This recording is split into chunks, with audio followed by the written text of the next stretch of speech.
بسم اللہ الرحمن الرحیم۔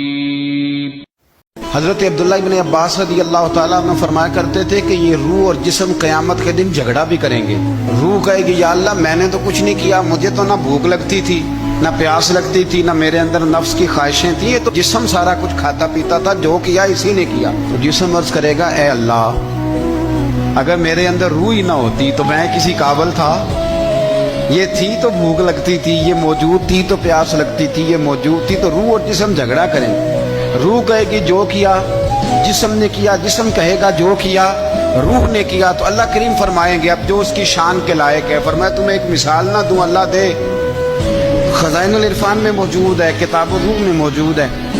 اللہ فرمائے گا ایک بندہ لنگڑا تھا اور ایک اندھا تھا، دونوں باغ میں جا رہے تھے، تو وہ جو لنگڑا تھا نا معذور تھا، اپاہج تھا پیر سے، اسے پھل نظر آیا درخت پہ، تو وہ اندھے سے کہنے لگا اگر میرے پیر سلامت ہوتے تو میں پھل توڑتا پر مجھ سے چڑھا نہیں جائے گا۔ تو اندھا کہنے لگا تو اس طرح کرنا، میرے کندھوں پہ چڑھ جا اور تم پھل توڑ دونوں کھاتے۔ تو وہ جو اپاہج تھا وہ اندھے کے کندھوں پہ چڑھا، پھل توڑے، دونوں نے کھائے۔ تو اللہ فرمائے گا جسم اور روح سے بتاؤ غلطی کس کی؟ تو عرض کریں گے اللہ دونوں کی۔ تو رب فرمائے گا تمہاری بھی پھر دونوں کی ہوئی ہے، ایک کی غلطی۔ تو جسم اور روح کا رشتہ ہے، ارواح پہلے سے موجود تھیں۔ ایک حدیث اور سنیں، نسائی شریف میں موجود ہے، سیدہ خدیجہ الکبریٰ رضی اللہ تعالی عنہا صبح سو کے اٹھی، حضور کے ساتھ آرام کر رہی، تو عرض کرنے لگے یا رسول اللہ صلی اللہ علیہ وسلم میں نے خواب میں دیکھا ہے کہ میں آپ کی پیشانی پہ سجدہ کر رہی ہوں، یا رسول اللہ صلی اللہ علیہ وسلم اس کی تعبیر کیا ہے؟ تو نبی پاک صلی اللہ علیہ وسلم نے فرمایا خدیجہ جسم تو تیرا یہی تھا اور تو میرے پاس ہی تھی گویا۔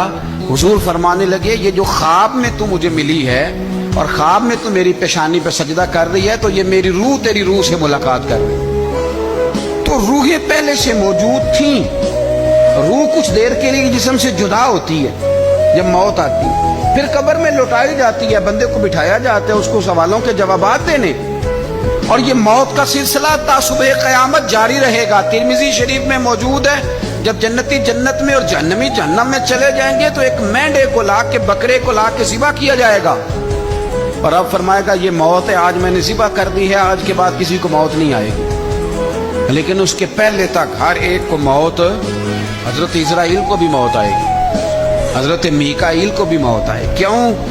اس لیے کہ اگر تھوڑی دیر کے لیے یہ موت کا ذائقہ مدینے والے رسول کی بارگاہ میں آیا ہے، اگر وہاں آیا ہے تو پھر کوئی بچے گا نہیں، اگر ان کے قدموں کو چومنے آئی ہے تو پھر یہ ہر جگہ